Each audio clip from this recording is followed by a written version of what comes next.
Hello. So I know we're a little bit, hi, I'm Cassie. Hello. I know we're a little bit into the year already, but before we get any further into it, I thought I would put together a list of my lowest rated books of 2022. And before I do this, I do want to just mention that I am not the kind of person who focuses on a lot of negativity. I am very honest about my book ratings and my book reviews and things like that, but I tend to not harp on the things I didn't like so much as talk about the stuff that I did. That's just a personal choice for me and like how I choose to spend my time, especially like online and stuff. But that said, I did want to put together a list of books that got low ratings for me last year, and that's because I think it's important to point out the stuff that I don't like as well as the stuff that I do like to kind of give an idea of where I'm at this current time, because sometimes my taste will change and sometimes something that does not work for me now might work for me very much later. So if I can have this kind of like little time capsule of, hey, I didn't like these last year, maybe in a couple of years I can look back and be like, oh wow, I didn't like that book. Why? I love it now. Plus, I think it's important to kind of be honest with people and just tell them sometimes there are also going to be some people out there who didn't like these books, and I think it's important to let them know that they're not alone, because sometimes seeing a lot of people love a book you don't like can feel very alienating and like you are somehow missing out on the thing that makes it good. And I don't know if that's just me, but yeah, so I thought maybe by sharing these I can kind of give a look into the things I don't like, and then also say like, if you didn't like these too, it's okay. If you didn't like anything, it's okay. Totally fine. We all have different tastes. We all have different preferences. There's nothing wrong with that. So yeah, just had to include a disclaimer before I get started.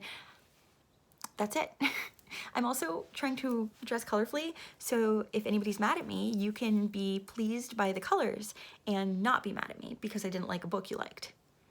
Although if you're mad at somebody for not liking a book you liked, although I am going to say if you don't like somebody or if you're just mad because they didn't like something you liked, that's silly.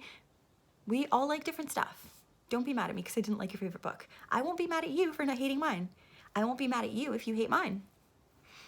Also, that said, I didn't really hate these books. They were just my lowest rated of the year. So out of 155 books that I read last year, these are the ones that got the lowest ratings.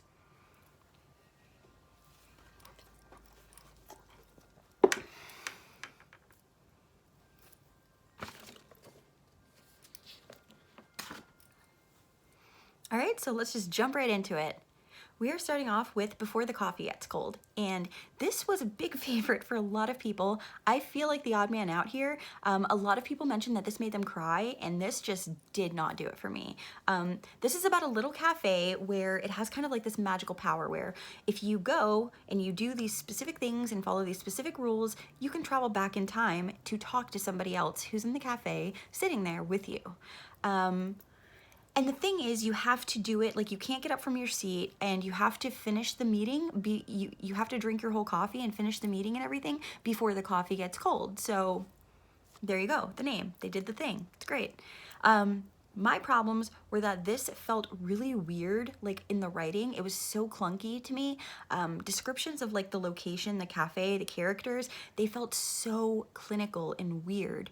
It didn't feel like when you're reading a book and somebody's describing something so that you can see it, it felt like somebody was explaining a room to you in a way that you had to then go into the room and decorate it or like put things where they should go based on the descriptions. Like, I don't know if that makes sense, but it was like a big problem I had with it that kept pulling me out repeatedly. I also did not like the dialogue. I thought it was also very clunky and weird. The characters were very naive to me. Like there were some situations for a couple of them because there were like 4 different stories, 4 different characters that were like interwoven in this cafe. For some of them I was like, yeah, this is sad, but also for others I was like, really? Like this is what you're doing with your time and your energy and your effort? Like, I just couldn't relate to so much of it, and that just made it very weird to me in a way that like I did not enjoy, because when you can't relate to anything happening, you're like, what's the point? Like, why are these characters doing this? And I know, so I do want to say I'm autistic, so I do sometimes have trouble with certain character motivations if they're not written super well. If a character is written very well, I can understand them. It doesn't it doesn't have to be something I can personally relate to. I can understand why the character feels that way. But for these, I just didn't have that. I didn't have that at all. I will say, just to, I do just want to mention that I found out after the fact, like after I read this and rated it and reviewed it, that it was originally written as a play. So that makes so much sense for how the descriptions and stuff are written. That makes sense for some of the dialogue issues I had as well, like in how clunky things felt. So yeah, I will mention that, but just overall, I did not like this.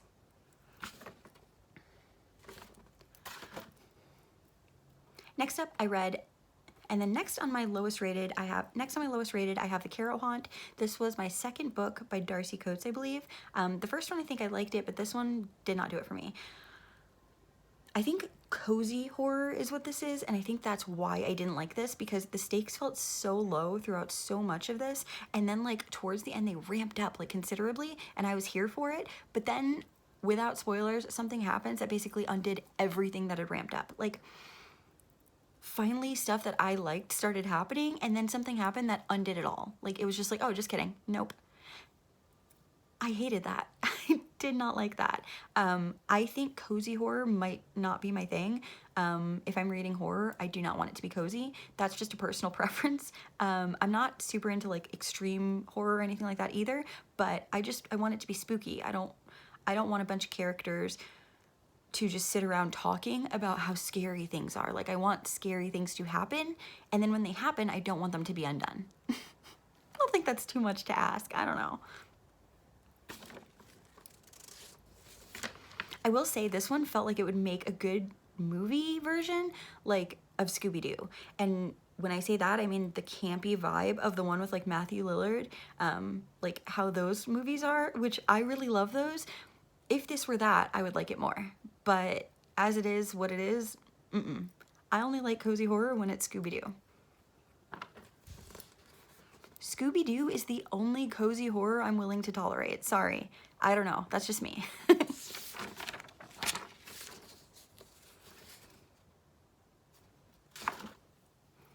Then I read my next lowest rated was another fan favorite, and that was Nothing But Blackened Teeth.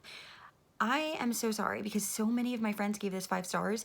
I did not like this. I think I gave it like 1 star. Like, this was not a book that was for me. I think this is a book about characters who are going to stay in this creepy old haunted Japanese mansion because one of them or 2 of them are getting married, and so like some of the other characters have put together money, or one of them's rich, so they're paying for it.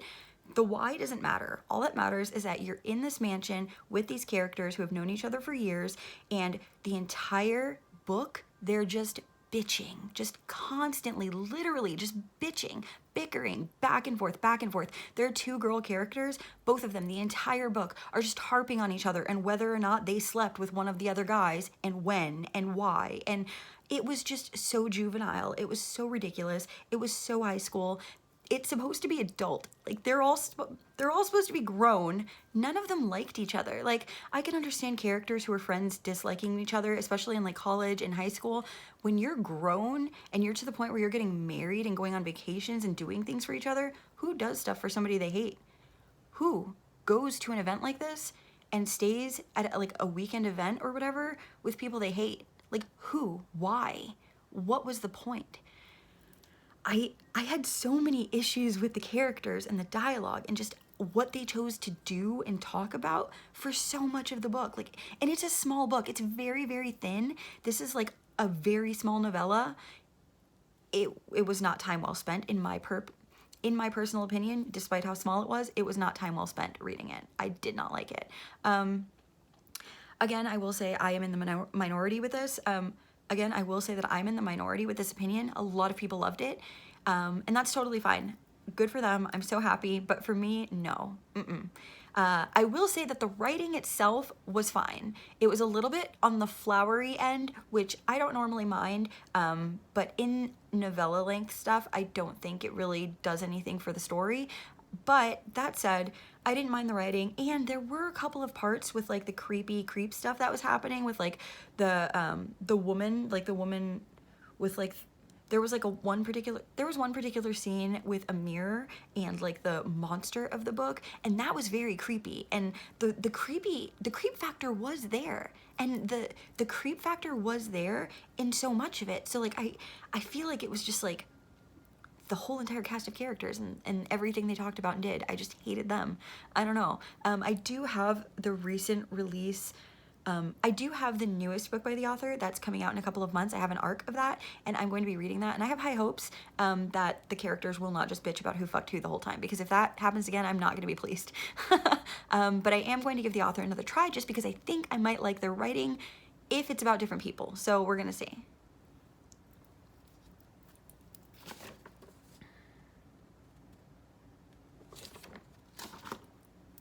Then I read The Lost Village, and this one, I just don't like how it handled mental health. I think in genre fiction, particularly thrillers and horror, if you're going to include mental health as like your big plot twist or your big thing that everything else is like hinging upon, it has to be done with respect and in a way that you're not offending entire groups of people. And I know not everybody agrees with that. Some people are just like, look, you can write whatever you like. It doesn't have to make people feel good, and that's fine. And I do agree with that to an extent, but I think when you're using something that has already historically been used to hold people back or to make fun of them or to insult them, and you're using that as something that does more insulting, it's not okay. Like, I just don't like it, and that's okay. That's fine that I don't like it, but I didn't like this for that reason. So, the whole, like, most of this book was honestly fine, but when they did like the reveal towards the end, that's when it lost me, and I wasn't here for it. So I did try another book by this author again this year. I recently finished it like a couple days ago, and I did not like that either. The more I think about it, the more I don't like it. So I don't think I'm going to be reading anything by them again. But yeah.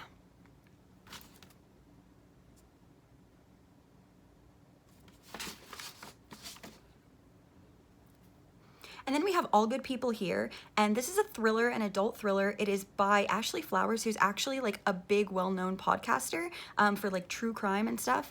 And I think maybe knowing that, I went into this expecting too much, perhaps, but this was not it for me. I read a lot of thrillers, and this one was completely predictable. This was so formulaic. This was like a weird retelling of like the JonBenet Ramsey case, but like if you were throwing other bits of other cases into it. It's like you can obviously tell that the author was influenced by the cases she's reported on for her podcast, and it's like she didn't learn what made these all so predictable and formulaic. I think she was more influenced by like real life true crime than by horror books or than by like actual thriller fiction. And I think if she had done a little bit more research into thriller fiction, she might not have made such a predictable book. And that may sound a little bit harsh, and I genuinely don't mean it to, but that's just like my honest feelings about it. So many things that happened in this were things that are exactly what you would expect to happen. And I don't know if that's just because I read a lot of thrillers or what, but I did see a lot of the reviews saying the same thing, that were basically mirroring exactly how I felt when I finished the book. So yeah. I wouldn't say I hate it. I would just say I was extremely underwhelmed, and I would not recommend it. And then in that vein, another thriller that I really did not like last year was Such a Quiet Place. And this is by Megan Miranda, who is an author that I normally like her, but the last few books she's come out with, I have not liked. So I'm not actually sure if that's true about liking her, because I used to, but now, I don't know. I didn't like this one. This one also was just a little bit too formulaic, which is a little annoying because unlike Ashley Flowers, Megan Miranda writes thrillers, and she's done her research. So why are you giving me these same rehashed, tired old tropes and things that happen in thrillers? It's like a tired old jealous husband and like a cheating wife, or a cheating husband and a jealous wife. Like, I'm just, not for me. I'm not gonna harp on it, but it's not for me. I had one nonfiction book on this list, and that was Science Tackles the Afterlife. I listened to this as an audiobook, and I don't know if my opinion would have been different if I'd just been reading it, but I believe the author herself narrates the audiobook, and it was so racist. Like, it was so racist. Like, she would put on these accents for people from other countries, and like just some of the stuff she would say, honestly, I don't even feel comfortable saying some of it. I will say that I was not comfortable with this book, and as a person that is not of the demographic that she was talking about, having interviewed and stuff for some of these stories and some of her reporting, it just didn't sit well with me. I did finish this, but I almost DNF'd it multiple times when these bits were happening because it was so difficult to listen to.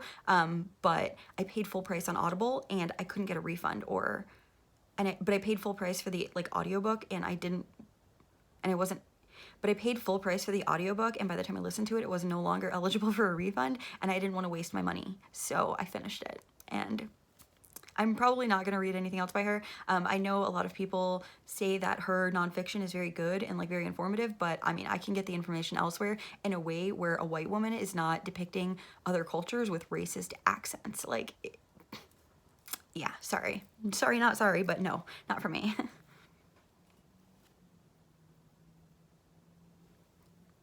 And then we have a poetry book, and this is Violent Bent Backwards Over the Grass. This is Lana Del Rey's poetry book, and I love Lana Del Rey's music.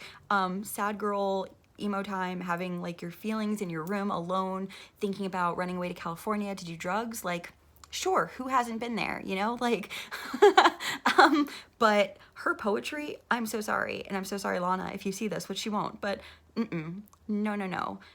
And I know that poetry is highly subjective, so I will say I'm not going to disrecommend this or tell you not to read it. I'm just going to say that as a person who reads a lot of poetry, I did not like this, and it was not good. And there were parts that I literally laughed out loud and like looked at the book like, is this a fucking joke?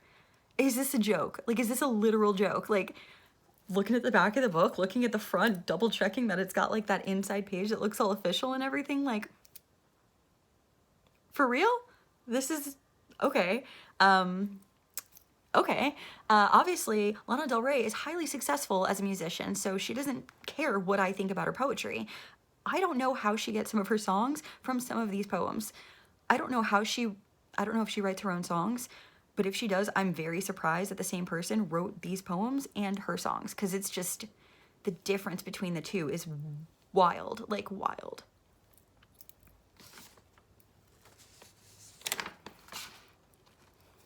And then I'm going to include one that's very short, so I don't know if it's actually like, it's not a book, it's a short story. It was published in the Dublin Review.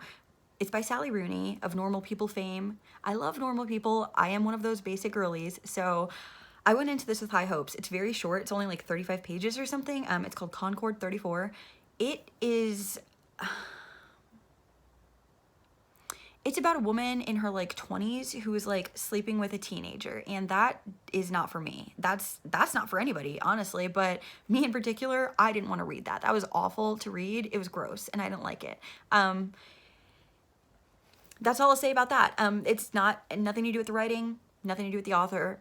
This particular thing, if I had known that this is what the book was about before I started reading it, I would not have read it, period. Like, yeah, and I don't know if maybe it just didn't explain it to me properly, or if I didn't read the synopsis because it was so short, or if I just jumped into it like not knowing anything, but that was a mistake and I wish I had known more. And then the very last book I'm going to include is a Junji Ito book, and it is Censor. And this book is beautiful. The book itself, like the wrapping and stuff, is gorgeous, gorgeous, so beautiful. But the story is boring, basic. I don't like it. Yuck. There's another one called like Remina or Remina. I don't really know how people pronounce that, but that one I also did not like. And this felt like that 2.0, like, but more religious maybe, and ugh, I don't like that. It's not for me. I love Junji Ito. I love so many of his books. I love his art, and the art in this was fine. It was good. It was, you know, on par with what you would expect, but the story itself was just, I didn't like it. He has so many other things that are better. I wouldn't recommend this. I did read a ton of his books for January because I was hosting a Junji January read-along on like Instagram and Twitter, but this was probably like my least favorite and my lowest rated, and so it ended up on my lowest rated books of the year. Okay, so there you have it. I think that's like 10 of my lowest rated books that I read in 2022. Again, they're not all released in 2022. They're just ones I read last year, and I have various reasons for not liking them. Hopefully you're not mad because I hated one of your favorite books. If that's the case, I totally respect you liking it. I respect everybody's choices and desires and preferences to read what they want. But for me, these books just didn't do it, and that's okay. So yeah, I don't want to spend any more time talking about stuff I don't like, so I'm gonna end this here. Thank you so much for hanging out for another video, and I hope you like and subscribe if you haven't already, if you liked it, and I'll see you in the next one. Bye. Oh, where are my fingers? Hang on. Bye.